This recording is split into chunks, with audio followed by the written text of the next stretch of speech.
MP vote matungda ahanba Lok Sabha election da Manipurgi hujik oiriba phibamgi matangda Prime Minister na kari wa hairi Manipurda wahanthok taminasi. Ahanbada mahakna hairi madudi opposition party na sensitive oiba issue da politics tawduna leire haina paudamki. Mahakna makha ki madudi center government na Manipurda ingtappa poraknaba kanna honari haiki.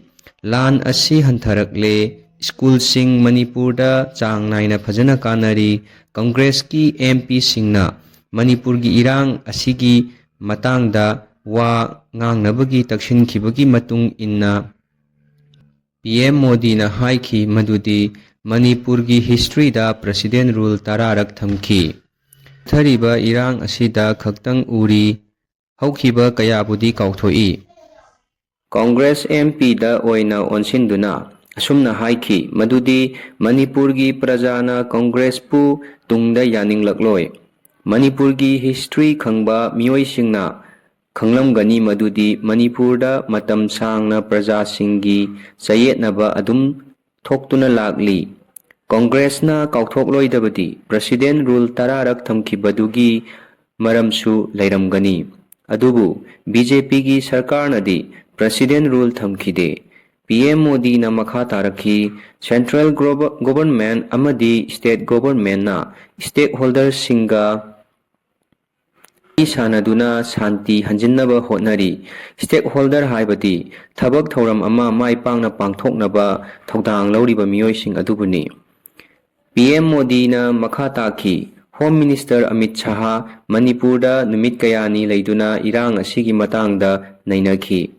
Opposition party na protest tawkhibagi asengba maramdi Manipurgi MP Angomcha Bimol na irang asi loisinaba wa hana nganglaba matung PM Modi na Manipurgi matangda amuk nganglakhiba madunani.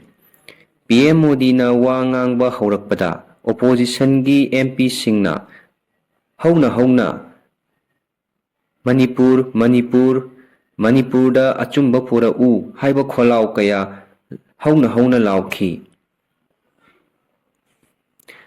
Panbayai madudi ningthaukaba numita President Draupadi Murmu gi address ta Manipurgi lan asigi matangda karimata pankhidaba aduda Manipur Inner MP Dr. Angomcha Bimol na thamoi sokpa warol kaya Parliament House ta paudamba leikhi. Asumna PM Modi gi wafamda akaknaba matam ama thaduna irang asibu loishingani haibadi pankhide.